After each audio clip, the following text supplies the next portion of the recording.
Alright, America, YouTube, whoever. Um, this is going to be a video pretty much on the corporate industrial complex and how it connects to a few issues actually. And I'm going to start this off. Might as well just start it off with the thing that I seem to talk about the most here. I'm not even trying to edit anymore because I just am what I am and I have my weird interests. So let's get on with it. Genital mutilation, decision of children and or infants. Can also be tied back to the corporate industrial complex. I saw recently, someone said, and I probably have seen this before, but it struck me as interesting because, and this is back, I think, in the 80s, but it said that some doctors, 1 minute,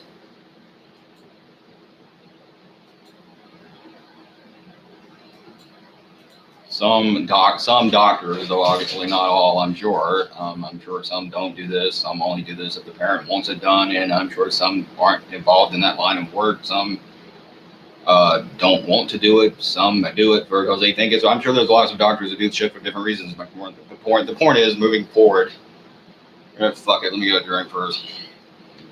I drank. Fucking swallow my beer. Whatever.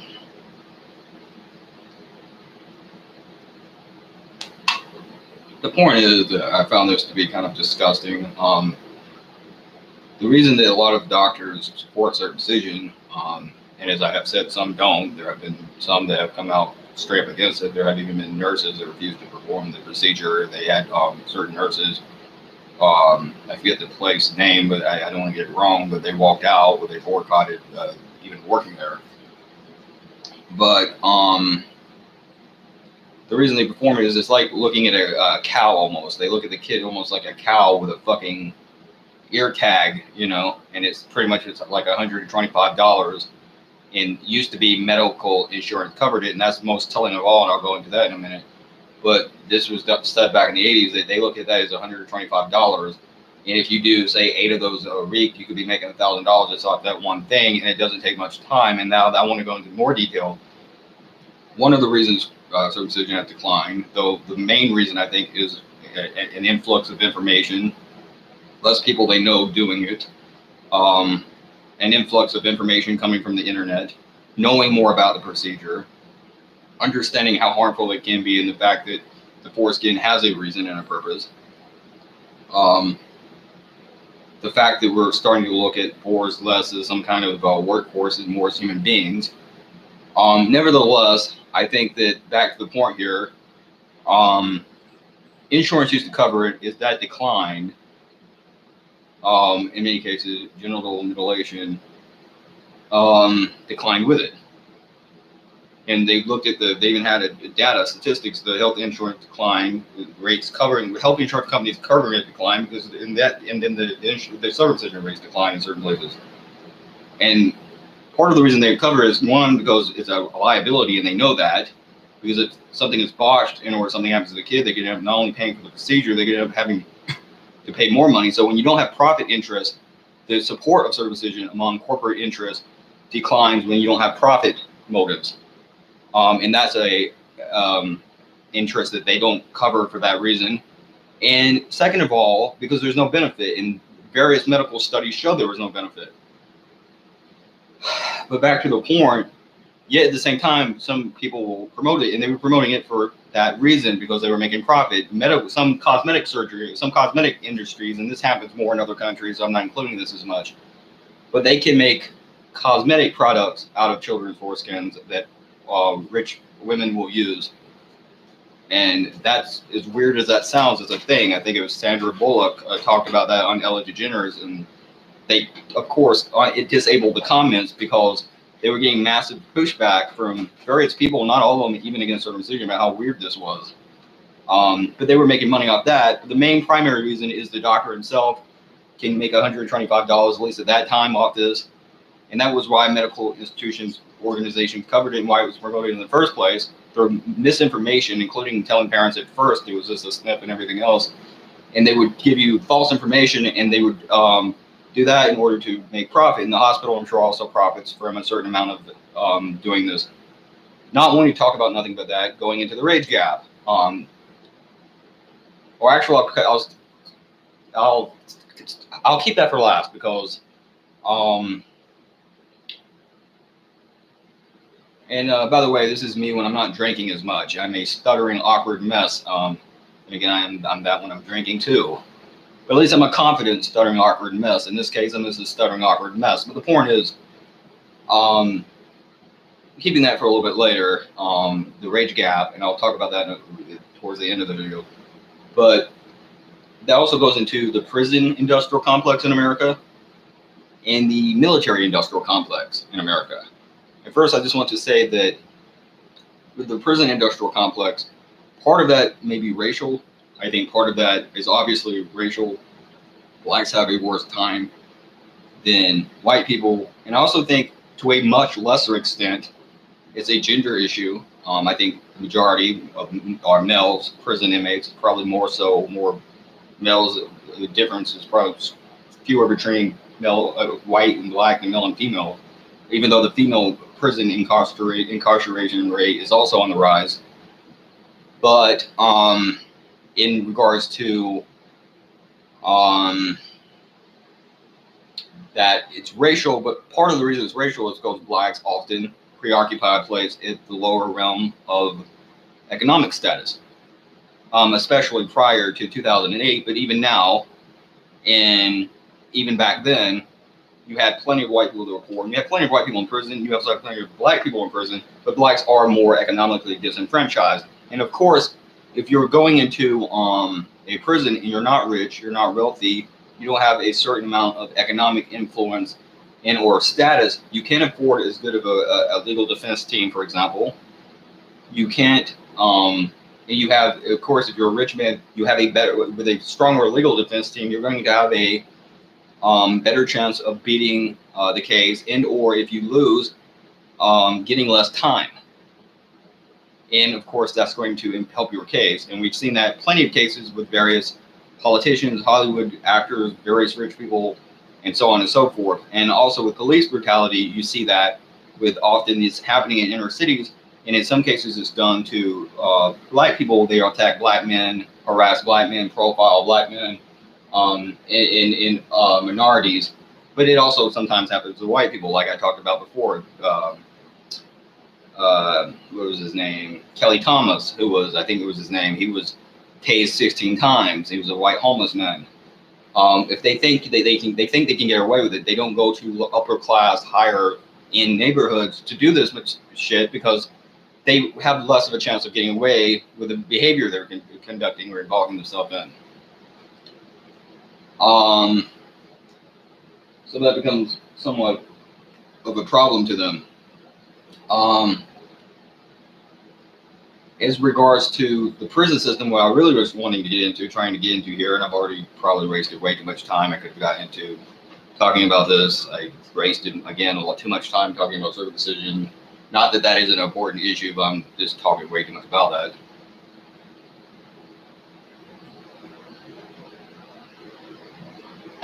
But back to the point.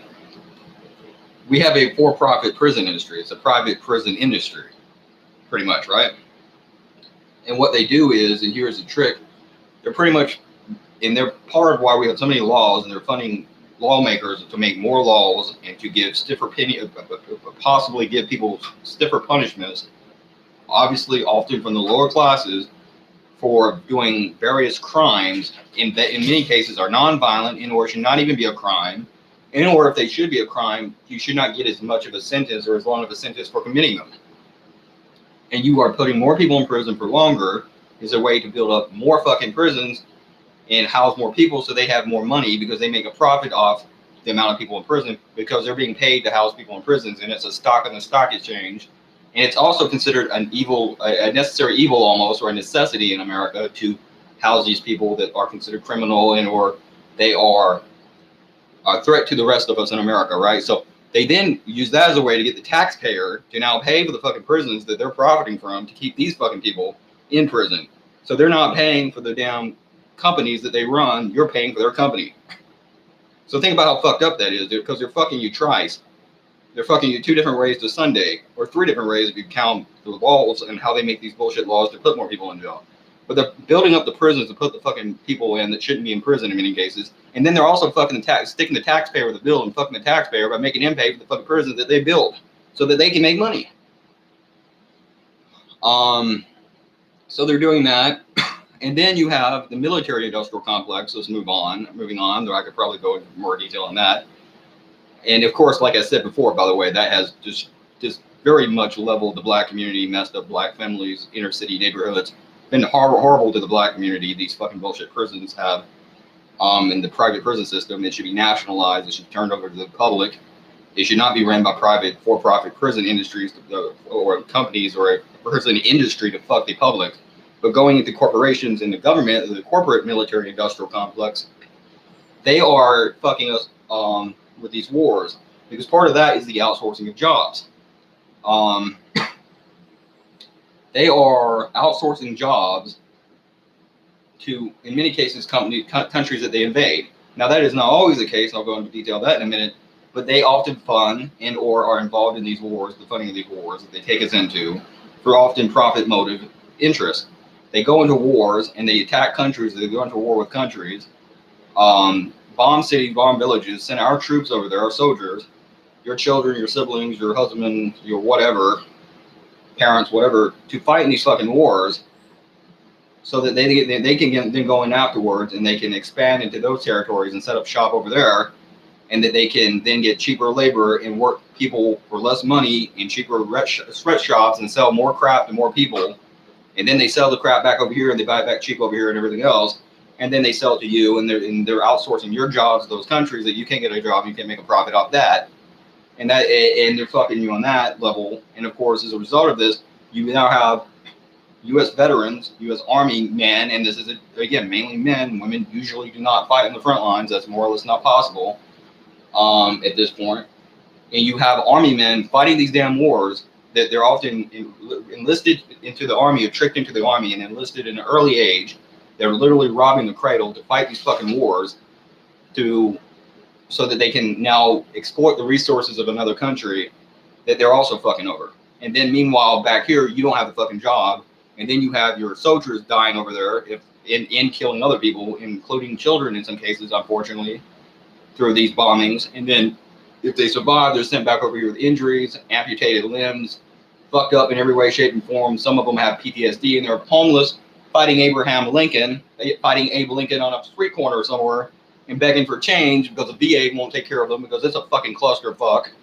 All because these assholes wanted to fight a fucking war that we didn't need to be in the first place. So that's bullshit. And then when you go into the rage gap, because Trump recently brought this up, and I don't disagree with him, by the way, I guess judging by your take on the issue, but on my take on the issue, he said that the college soccer team, I guess, not college rather, but the Olympic soccer team, wherever the hell they are, female soccer team isn't being paid as much as the men or the male supposedly. So he wants to meet with them, and then he wants to compare actual wages and look at wages and rates of people making money and who's making more money and is there a pay gap and whatever else. And I could care less really, but there probably is.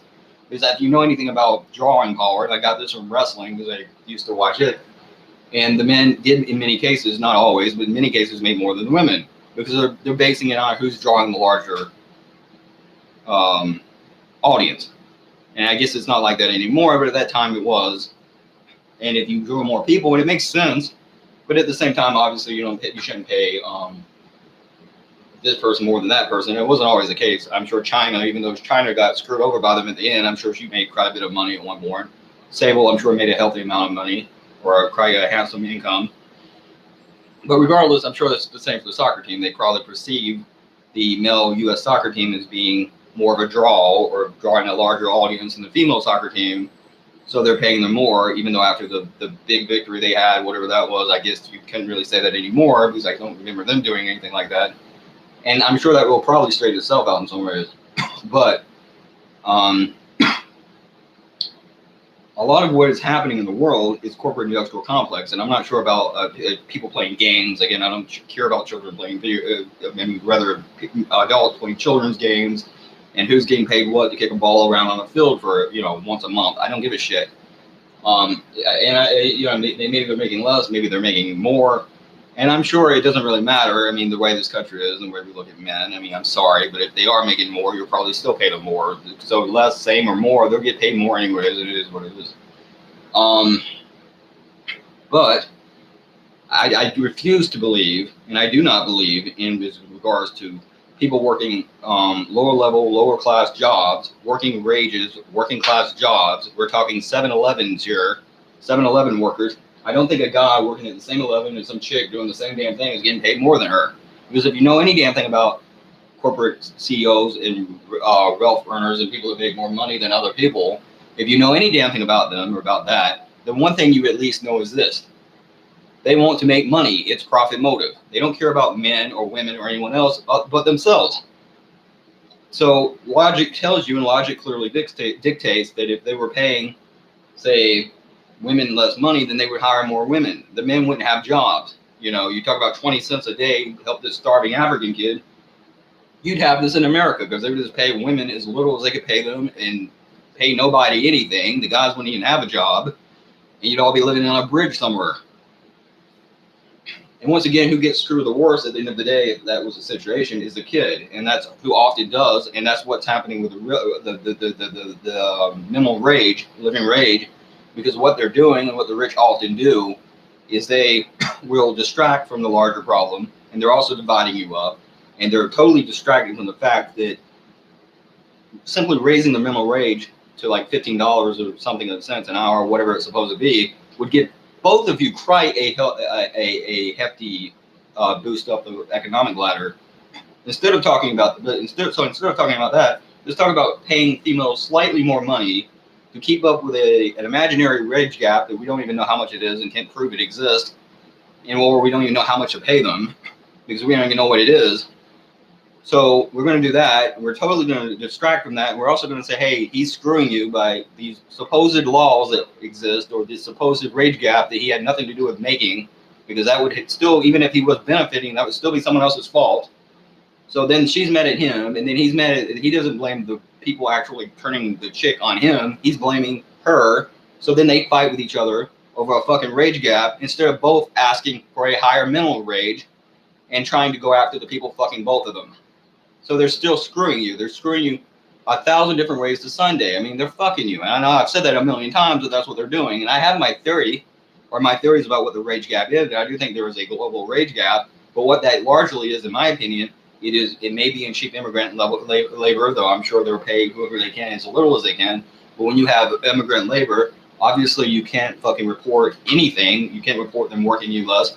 So you may have a situation where the maid is working for some rich white cunt and whatever, and she's not paying that person or that woman what's owed to her, or he's not, the man's not, the guy, the man of the house, whoever the fuck is running whatever they're running, and they're fucking them. And then you have men, women, and children, even children working their fingers to the bone and to blood out of their fingers. And I've heard people that worked in tobacco patches and shit talk about some of these immigrants working harder than anyone else, and they're working blood out of their damn fingers, and they can't report overwork, bad working conditions, lower wages. They can't report that because they're not legal. So if they report back to the government, what happens is the damn fucking rich ass white assholes will say, well, they're not legal, and they'll get deported, and nothing happens to the rich asshole. So it's a bigger liability to the person that's being fucked over than it is to the one oppressing them.